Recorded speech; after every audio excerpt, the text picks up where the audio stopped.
Good evening, and welcome to the Parent Impact. Thank you for joining us tonight, Tuesday, February the 2nd. This is presented by the National Parents Union, and we have a treat. Tonight, we have not just one guest, we have two guests. Two hosts, sorry. So, I'm your host, Tafshier Cosby. And I'm Jamila Muhammad, co-CEO of Parent Impact.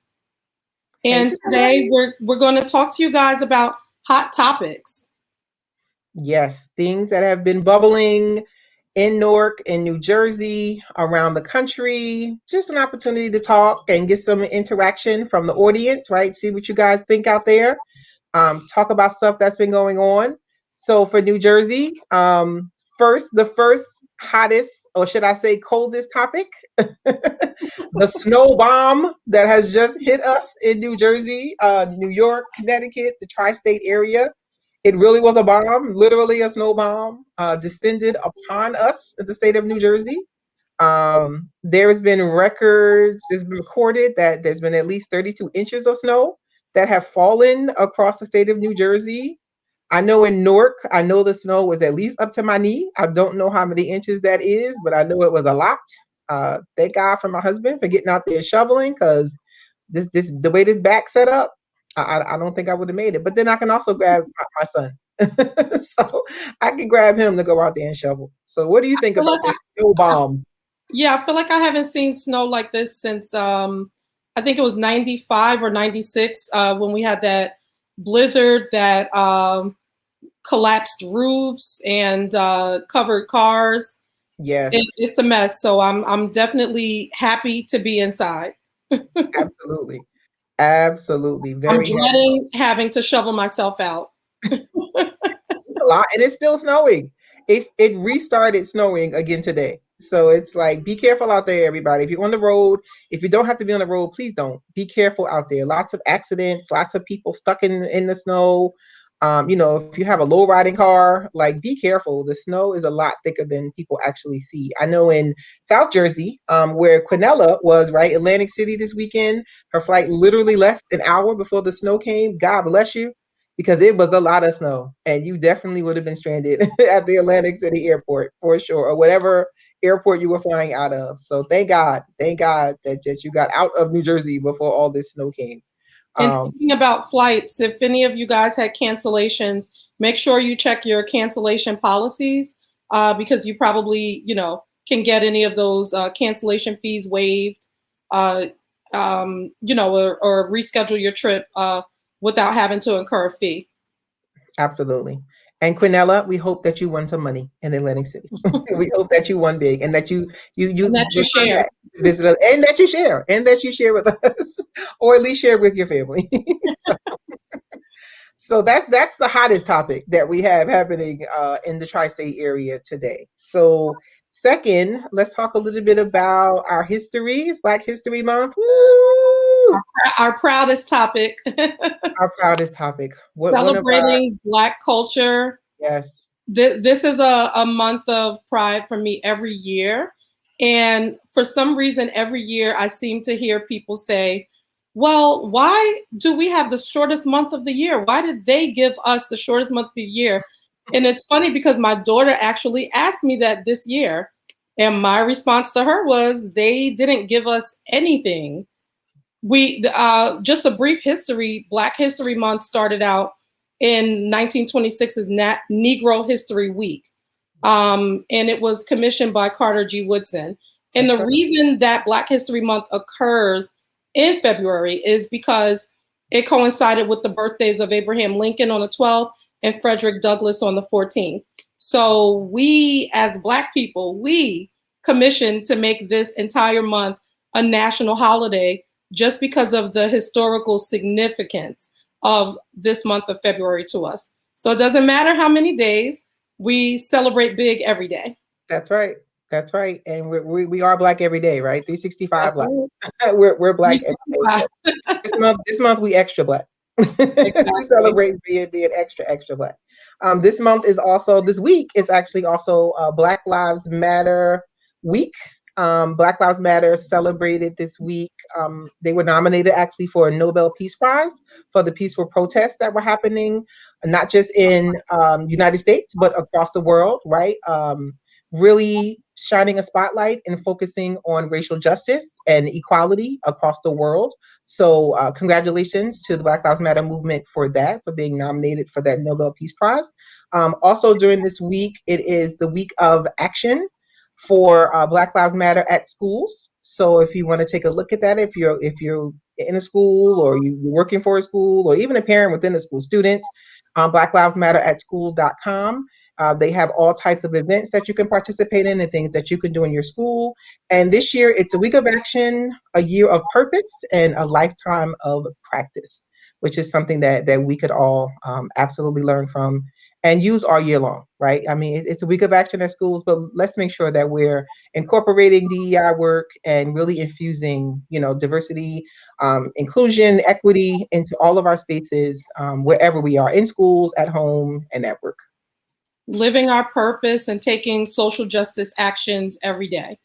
Even if you're home, even if you're behind a keyboard, there is some sort of an action that you can take. You can sign petitions, you can post on your social media, you can share information. Make this a week of action, a month of action, a year, and a lifetime of action.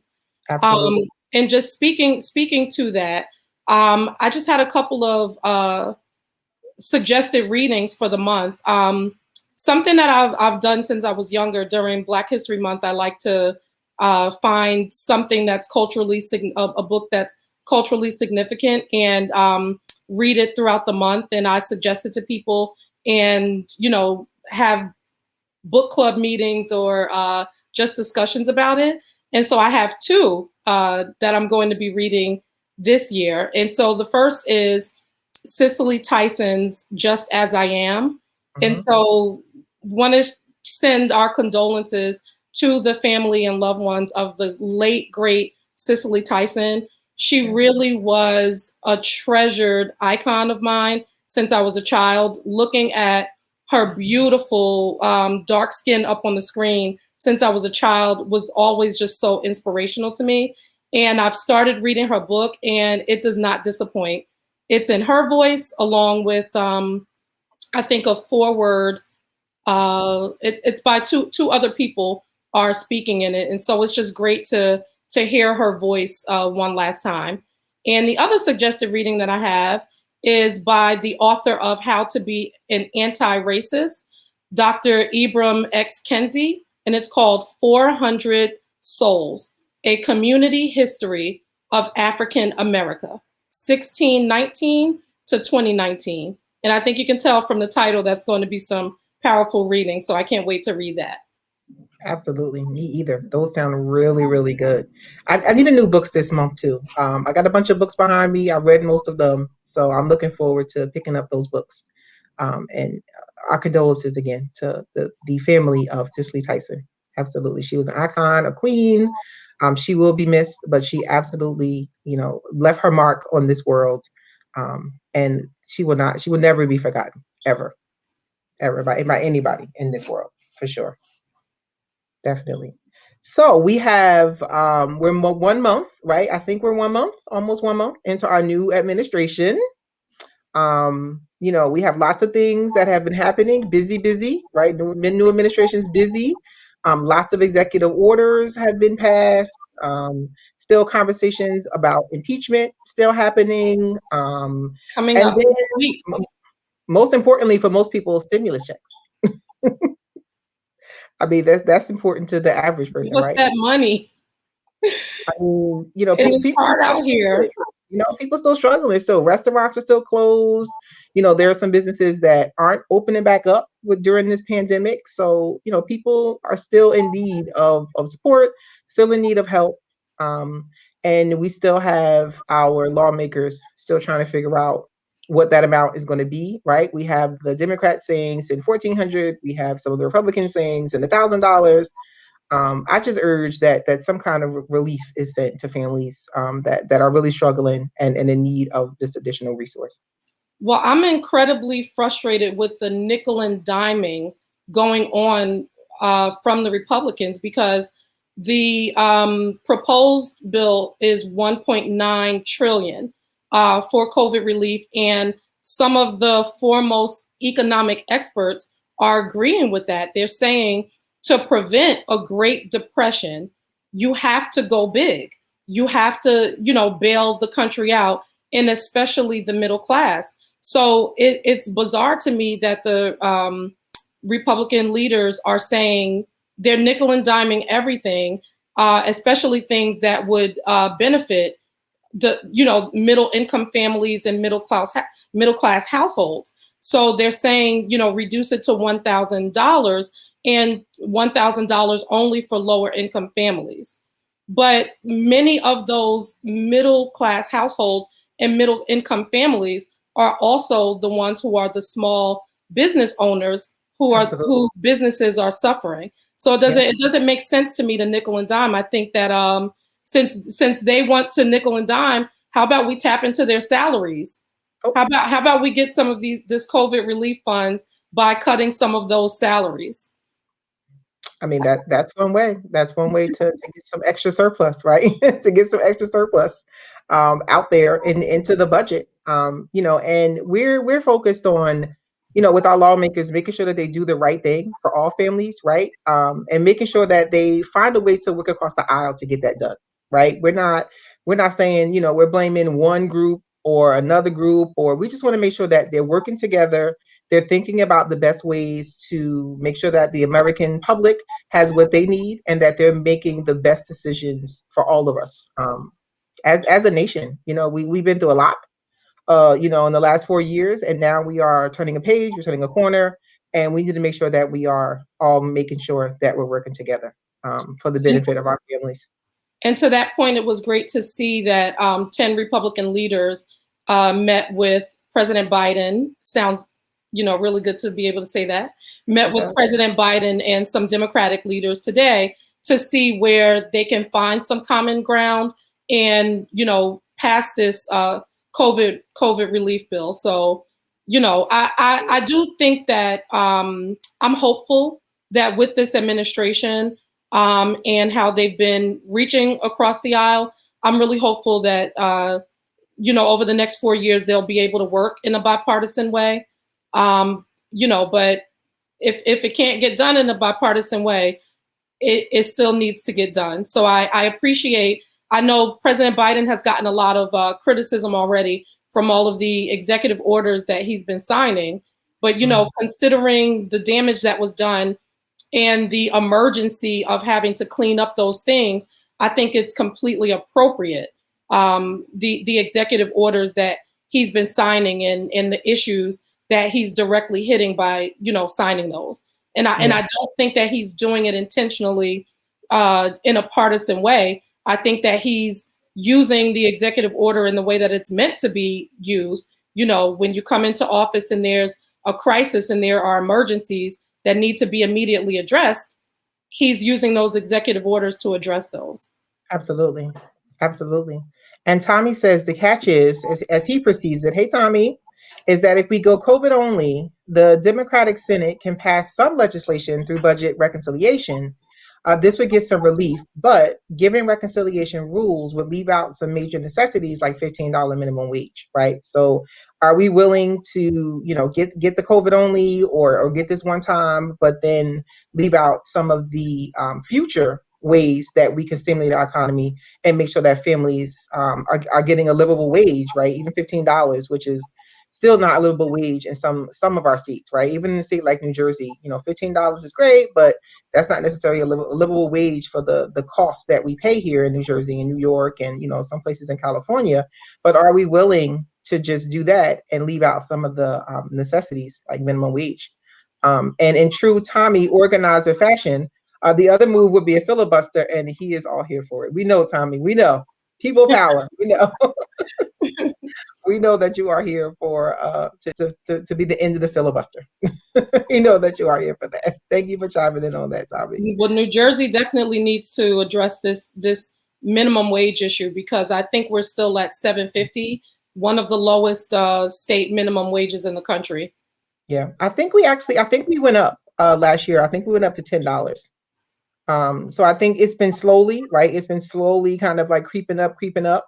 But even for a state like New Jersey, $15 minimum wage, when the housing costs, the average cost of housing in Newark, right? The average cost of an apartment in the city of Newark, $1,200, $1,500 for a one bedroom. I'm gonna date myself here, but when I moved back to Newark, Siobhan says she thinks we're at 11. Thanks, Siobhan. Thanks for that. So I think it's been incrementally going up. But when I first moved back to Newark, years ago, because I was born in Newark, I moved out and then I moved back, but I've been here over 25 years. My first apartment was like $500. It was like $495. I tell my kids that, and they're like, "You are old," I because remember having uh, 575 rent for a right, like large one bedroom apartment. right, and that was enough. I was good. I had my first apartment. It was me, myself, and my son. But the average cost of housing and food and gas and everything up here, I agree, Siobhan. Like $15 is not a livable Not. wage I for us. remember making $12 to $14 an hour back then, and having 575 rent, and still having a bit of a struggle. So Yep, it's just absolutely. unbelievable that 20 years later, Yep, we're still fighting this issue of a livable minimum wage. yep. I agree. I agree. And then moving on to impeachment. I don't feel like that's going to happen. I think a lot of Republicans are saying he's out of office, let it lie. I'm just concerned about any potential damage later on, right? Any potential things that might come up. Just any potential to bring back some of that negative energy, and I'm just not here for that. I'm just not I here for the think negative it's energy. disturbing that I think it's disturbing that there even needs to be conversation about convicting for what clearly happened. It was on video. We saw it. It was traumatic, whether you were Democrat or Republican. These people were coming for you. They broke the law. They broke federal law. It was a terrorist act, and I think that it's just is so disturbing to me that our lawmakers are how quickly they forget this Yeah, just happened, right, and right. it's just disturbing to me um, how quickly they forget, and how they're really just saying at this point that they're not going to convict. Right. And what message does that send, future leaders? I feel like our country is in danger of, becoming a totalitarian society or something. Like, it really does put our democracy in danger. I agree. I agree. Absolutely. And with all of these things, I'm reminding folks, right? It is February. We went through the election cycle, the federal election cycle in November, but it is February, so a lot of us are going to be gearing up for school board elections. We have our very own school board election happening here in Newark in April. Reminder. Every family votes, right? Reminder to get yourself educated on the importance of the school board, right? What do those school board members do? What is their role? What role do they play in the community? Even if you don't have any students in school, right? There's still some responsibility that lies on you in the form of property taxes for the school board, right? The school board amount that's going to determine what your property tax is going to be. For families who have kids in the school, right? Know who your school board members are. Tommy's four seats up for grab this time in Newark, right? Four seats. So make sure that you are getting yourself educated. Make sure that you know that the school board member's primary role is to make policy, right? That is their primary role. There are lots of other things that they have control over, right? They control the budgets. They control the conversation regarding school openings and COVID and things like that.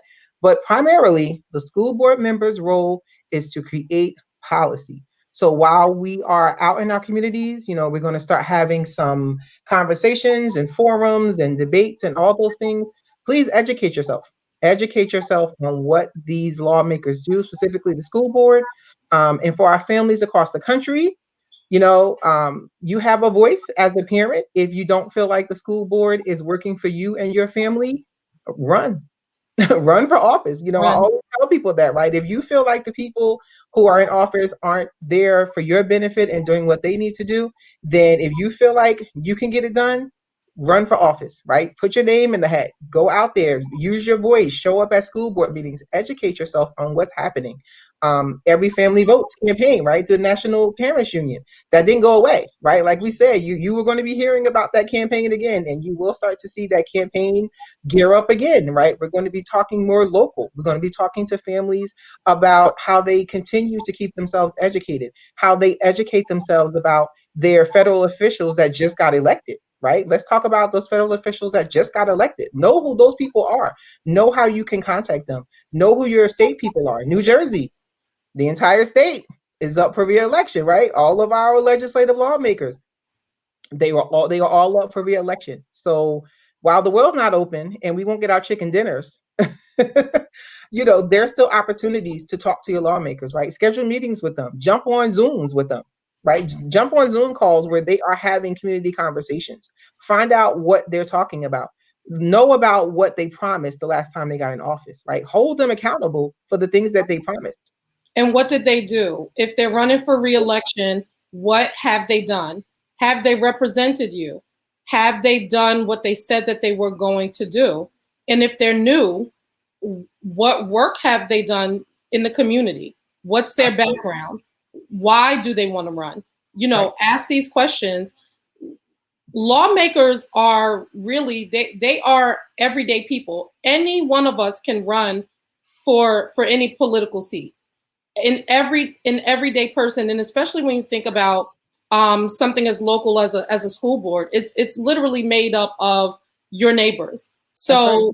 You can run for these positions, and you can question, and you can reach out to the people who are running for these positions. Make sure that they represent you. Make sure that they did what they said that they were going to do. Hold them accountable. Make them earn your vote. Your vote is your voice, and your vote is powerful. Every family votes in every election.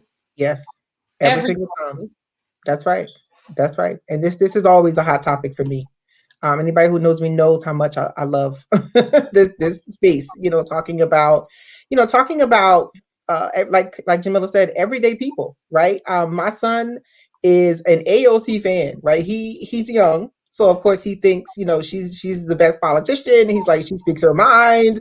She does it. She's not gonna sit back and let people tell her what to do. And but I have to remind him that there have been lots of people throughout the history, lots of people who have been elected officials, who have really changed the game and changed the bar and really spoken up for their constituents and really made change, not only in their communities, but change for the entire country. But he's like, she's young, so she's closer to his age. So he's like, that's the one he really likes. He thinks, I told him, follow some of the things that she's doing. If you really want to, love her and help her, get involved in some of the things that she's doing, right? Start to educate himself about what she's doing down there in DC. And I've been telling him, of course, get involved in what's happening here. He said to me one time, the young people, they need to take a step back and let us do what we're doing, and then they would come in once we're done. And I told him, absolutely not. We need your voice now. Your voice is needed now. He's almost 20. We need the young people to come and vote now. We need them to get civically engaged. We need them to start learning about what's here. We have Adoria Murray Thomas. She's the youngest female school board member in the history of Newark, right? She got involved. She got out there. She didn't let her age stop her from running for that school board and being there and making her mark on the school board. So I urge and her age doesn't make her shy away from speaking up. It doesn't keep her from knowing policy. She is very well versed. And I know I have I want to say 16-year-old, but she just turned 17. So I'm getting old. I have a 17-year-old now, and she is very civically minded, and she participated in a program just last year where they went to social media, encouraged the youth votes, those young adults, to get out the vote, and they educated them on what happens when young people vote. when young people vote and turn out in large numbers, they always make history. They always make a significant difference. So Absolutely. that young vote and that young voice matters. Use your vote, run for office. We need you. You're our future. That's it. We do, especially women. We need more women. We absolutely need more women. Next month is Women's History Month, so we're going to have some amazing women that are going to come on and talk about their journeys and their struggle. But make sure that you're educating yourself. Every family votes all the time. So our next hot topic, back to education in the city of Newark. We're going to talk about an article that was on Chalkbeat Newark that came out that talked about chronic absenteeism and how it differed from the previous report of over 90% attendance. And we know there's a struggle, right? We know that the schools have been struggling to get kids to show up on remote learning. The kids are tired, right? They have hit the COVID wall, but we need to make sure that correct information is being circulated. We can't have the numbers vary, right? How we go from 90% attendance, to less than To a one third. in five. I think it was one Right, in 5. one in 5 students attending. Like, we need to have that correct data, right? And again, we're not, hounding, anybody, but this is information that needs to be reported, right? Parents need to know this information about students that are coming to school. We need to figure out solutions. Even prior to COVID, we were having issue with students' attendance, right? So prior to COVID, this was already a problem. So we know that COVID is going to exacerbate the attendance problem. We know that COVID is going to exacerbate a lot of things that are happening in schools with kids, right? We're still talking about the SLA tests actually still being given to students. Like, that's a lot of pressure and anxiety for the students to have to face right now. I'm actually a proponent, right? I'm actually in favor of standardized tests because for me, I feel like we have to have a way to figure out what the kids have learned.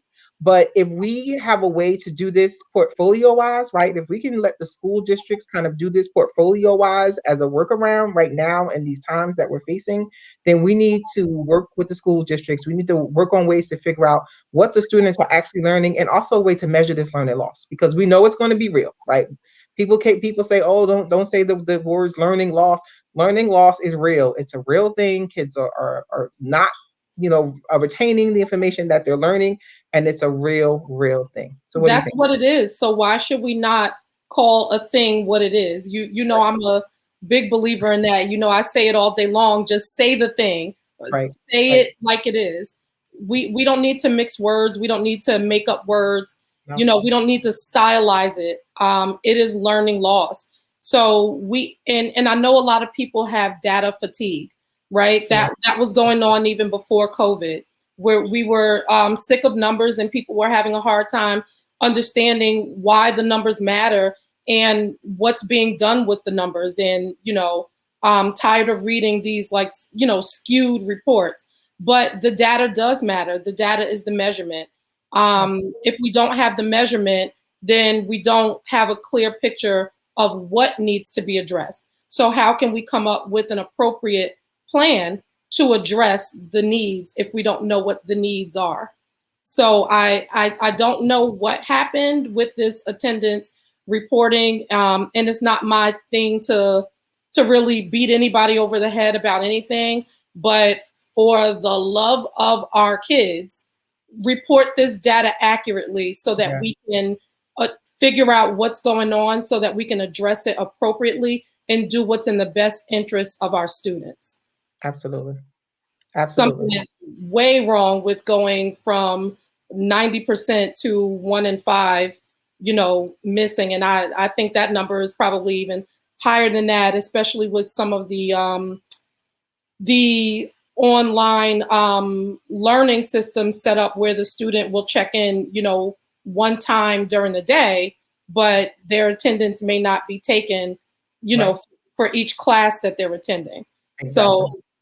we need the data. We need the data, and we Yeah. need to address, where we are failing our kids. We also need to figure out what's working for our kids so that we can Absolutely. maintain that or even make that even better. Yeah. Yeah, because some kids are actually thriving, right? Some kids are actually thriving in a COVID environment, right? I think not enough information is actually shared about the students and the kids that are actually thriving in this COVID environment, right? We talk a lot about the ones that are not, but there are actually some that are, right? And we have, I think this, COVID gave us an opportunity, especially as parents, to be creative, right? We have parents doing pods across the country. More parents than ever are engaged in their children's education. They are being vocal about it. They are showing up. They are, talking to the teachers more. So there's some good things that have come out of this pandemic and being in this COVID environment. And I think for all parents, let's keep this same energy, right? Let's continue this energy. Even when the schools open back up, let's continue this energy. And I'm urging parents even right now to think about, if your school is not open right now, if you're in a community where your child is remote learning only, what were some of the things that you wanted to do, within the school building when the school was open, right? What are some of those ways you wanted to get involved, right? There are still ways to be involved in the school, in your child's education. Create that, space for you to be able to talk to teachers and create that space for you as a parent, even without the four walls, right? You don't need to have the four walls of a school building to be an engaged parent, to be an empowered parent. Well, So let's we figure see out ways to do that. with some of those surveys in some districts, parent engagement actually did increase. And Absolutely. so, and this is something that you and we've been saying to people for years. You Yep. don't have to work a 9 to 5 schedule. You don't have to be a stay-at-home mom. You don't have to be in the school building in order to be engaged, in order Absolutely. to support the teachers, to support your child. You can do that in any way. So reach out to those teachers and find out, if you'd like to volunteer. Is there anything that I can help you with? I remember taking binders and packets home to help the teachers make up like vacation binders and things like that for the students. I would take materials home with me and then bring them back to school the next day, in the next day or two. So there are a lot of things that you can do when you're not in the school building, and many of you have been doing them. So definitely keep that up. And Absolutely. just to mention, my daughter's school actually was on NBC because of how well they're doing with in-person learning. They've been in person all school year, and they were on NBC. I think NBC Nightly News. I'm really looking forward to hearing what support the federal government is going to be able to send out, to the states to support the schools and getting resources. Because my daughter now, she was a Newark Public School student before, but now she attends private school. And I always think about this when I look at her school, versus her old school. She has had an excellent, foundation for learning. She's had an excellent education the whole time. But there are some things that are done at her school that if only some of our local school had those resources, they could do it too. And I think her school and why they're doing so well, they definitely have great leadership and a great staff, but so do some of our, many of our local schools. If Absolutely. only they had those resources to be able to give masks and face shields to every student, put those stickies down on the floor to measure the 6 feet apart at all times, to have the partitions up between the desks and things. Those could get us back into the classroom faster. So Yes. we definitely need, that federal and state aid coming to our under resourced communities, so that our students could get back in school faster. Absolutely. And make sure that you are in those conversations about those reopening plans, parents. Make sure that you are part of those conversations. Make sure that any town halls that they're having, you are updated on what's happening, reopening plans, dates, any way that you can be involved in those conversations. Please insert yourself. Please make sure that you are being involved in those conversations, because they are absolutely crucial, and your voice is absolutely crucial to be in the middle of those, letting them know how you feel, right? What do you want? What do you want to see? How you want to make sure that your child is being safe? Just that you care about everything that's happening in the school building. You care about the teachers. You care about everybody being safety and making sure that your voice is being heard in those conversations for sure. I And was on a reaching out just one more time, reaching out to the teachers to find out how we can support the people who educate our children, because yes, teachers are fatigued too. This yes they it are. hasn't only been hard on the students and the parents. It's been really hard on our educators too. Some of our educators are there. They have children at home doing, remote learning and Right. things like that too. But whether they have children or not, it's not an easy environment. Yeah. Teachers, they want to have that face-to-face contact with their students. They want to be a support to their students, and this has been a difficult environment for them as well. So let's continue to reach out to our teachers so that we can all be that village that our kids need. Absolutely, absolutely. And we have Mr. Bilal Ahmad here. Hey, he wants to thank you so much for the extra time that you dedicated and supported to students, Ms. Muhammad, assisting with the diaspora celebrations and J Slay Oh, testing, or just popping in. You were always there. Oh, thank you so thank you much. for that. Thank And you for that. you are a great teacher, and you've always been a great mentor for children. So keep up all the wonderful things that you're doing. We'll connect with you in this new year because you're doing Yes. some wonderful things. So we want to talk to you some more. Absolutely. And he was a guest on our show back in 2020. We had a fantastic event at his community garden that he runs, Jana on Grafton. He's also gearing up now to take bookings for the springtime and the summertime when it is open. So please check him out. The space is amazing. It's quiet. It's beautiful. Please check him out. He is an amazing community leader, and we appreciate and support all the work that he's doing with our students and with our community, and just trying to make sure that we're healthy, right? Trying to make sure that all of us are eating healthy and learning more about gardening. It's an important skill set. It really really is. So I'm happy that he's out there doing that work. I was on a call earlier, watching a Zoom earlier, and they were talking about education as a civil right. Right? They were talking about education as a civil right. One of Newark owns, one of our finest was there.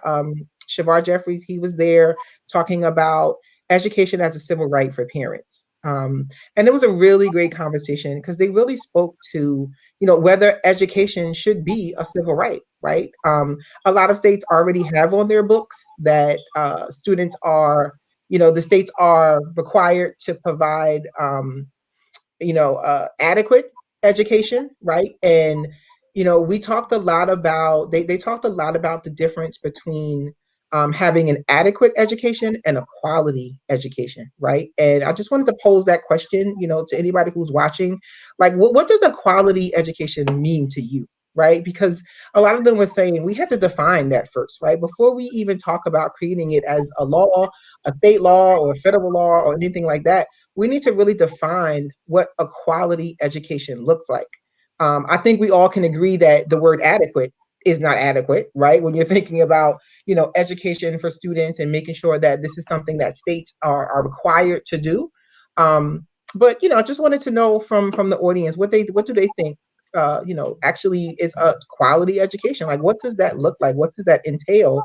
And also, do you feel like parents should have a civil right, right? Parents should have like rights, states' rights to be able to decide what school their children go to. And also, if your school is in your child is in a school that's not providing that quality education, you're right as a parent to make a different choice. So I just wanted to pose that, since we're talking about, education and different things. I just wanted to pose that kind of to the community to talk about that because it was just a really interesting conversation. I believe that I actually should was have on. that. I was on that as well, and It's really I good. we as an organization, as Parent Impact, we are an organization that supports school choice, and as parents, we've exercised the choice to send our children to whatever type of school work for them, and we've educated children in every single school type. So I really do believe that education is a civil right, and I've said this for years as well, that education is one of the oldest forms of oppression and segregation, and one of the longest lasting forms of oppression and segregation in this country.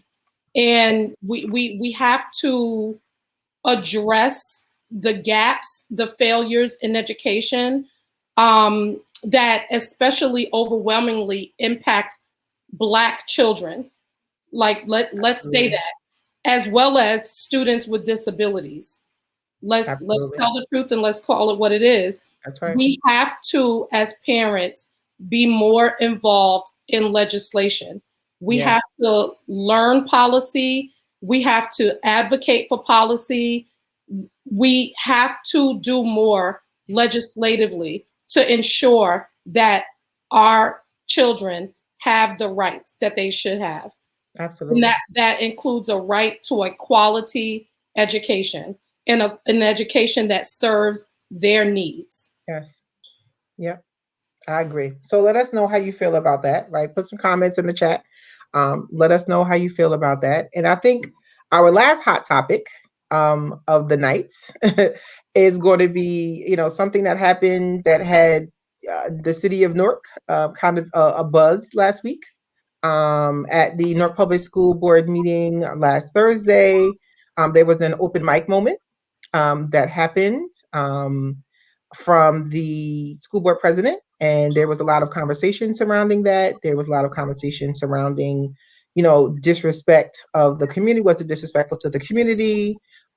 Should we have grace for elected officials who, have slips of the tongue, or should there be any penalties assessed for disrespect to the community? So we just wanted to kind of bring that up as a hot topic, because that was really a hot topic that was happening in the education space in the city of Fort. We want to be here to talk about the things that are happening in the city, and we're definitely going to be doing more of these hot topic, kind of segments. A lot of times we have guests on, and we're focused on a specific topic and specific questions, but we want to have an opportunity to talk to everybody and to talk to each other about different things that are going on, hot topics in our community, hot topics in our state, in our country, in our world, because we absolutely know that you know everything impacts parents, right? And parents have an impact. Parents impact Every everything. single thing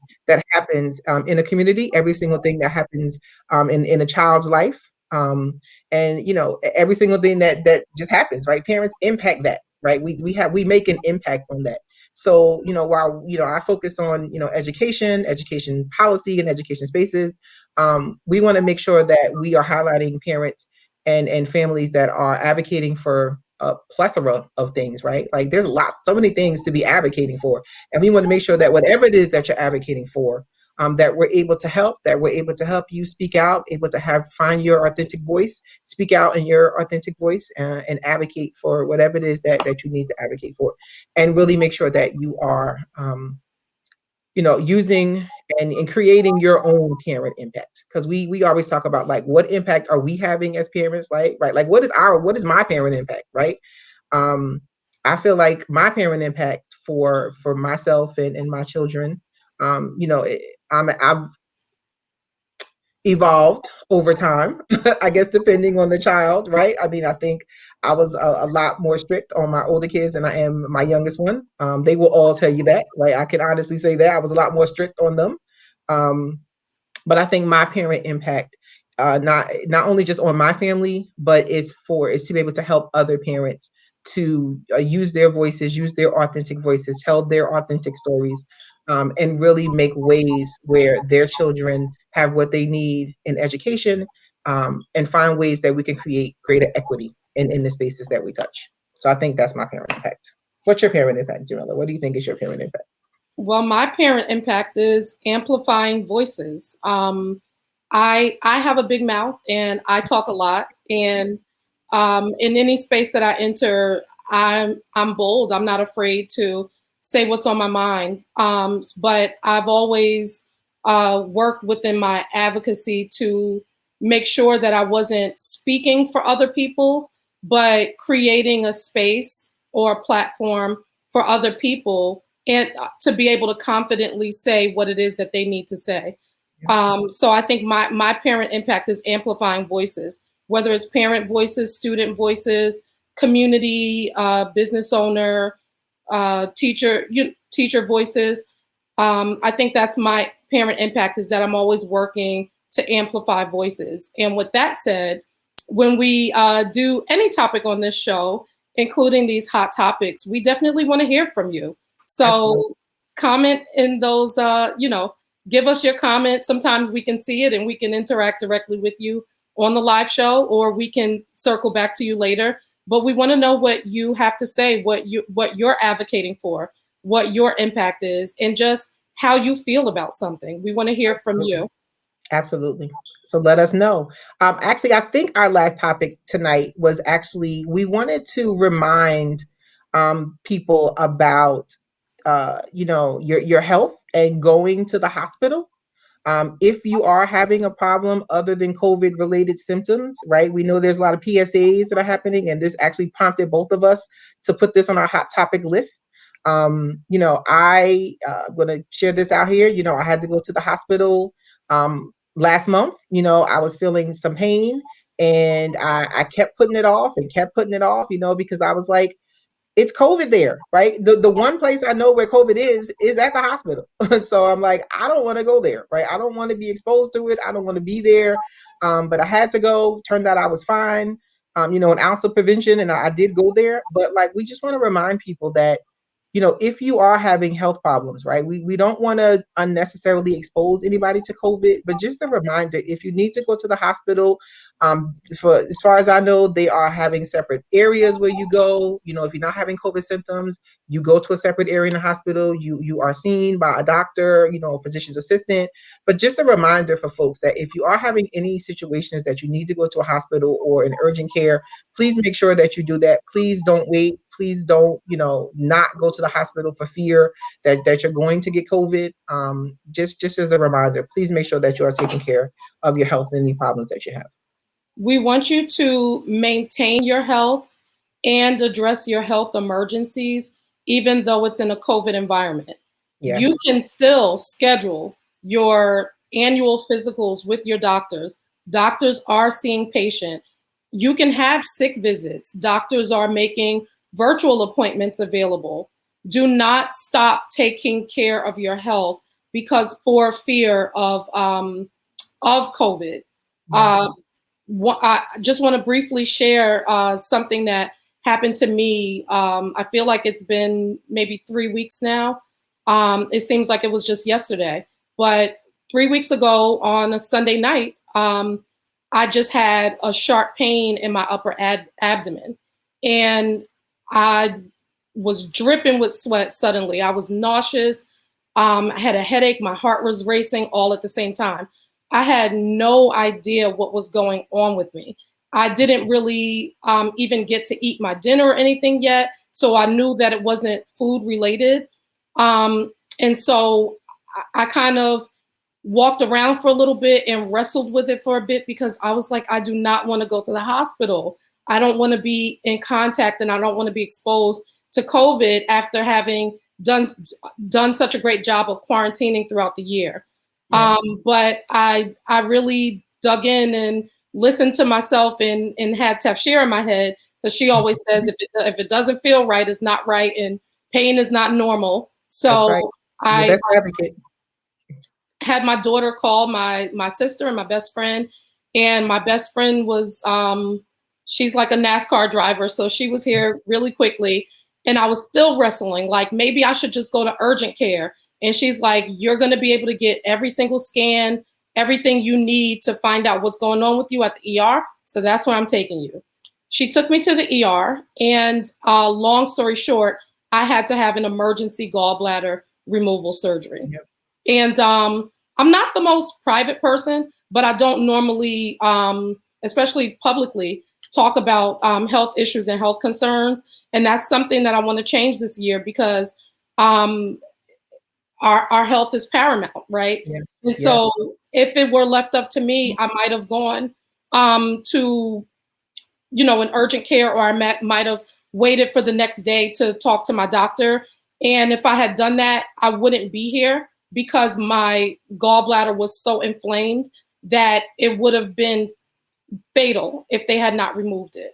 So I just want to urge everyone, if you're having a health emergency, assess that emergency. If it's something, if it's minor, you can go to your doctor or to urgent care. But if it's an emergency, don't fear going to the hospital because they really are taking precautions. And shout out to the team at St. Barnabas because they did a great job.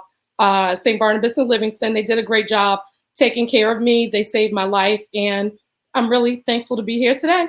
And shout out to my friends and my family for taking such good care of me, especially my daughter, who was my night nurse when she came home from school, and my bonus daughter, my niece Mecca, who was my day nurse doing remote learning and taking care of me during the day. So Yes, absolutely. take Absolutely. care of your health. Absolutely. And thank God you're okay. Thank God. We thank God that you are fine. And there's also information if you wanted to know more information about COVID, right? You can go to the site here that's mentioned here, covid19.nj.gov. That's all the information that they have about COVID. You can also sign up to get yourself in the queue to receive a vaccine. So if you wanted more information about COVID, please go to the site and check that out. And let's see who we have here. Hi, Oluyemi. This is one of our Hi, friends, Oluyemi. Thank you, Oluyemi. You are I awesome as miss well. you. Thank you. We do miss you. We hope to see you soon. We hope to see you soon.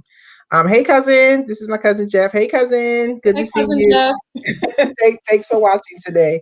So I think that's it. I think that is all of our hot topics for today. We thank everyone for joining us today. Another reminder, if you have not already, please join the National Parents Union.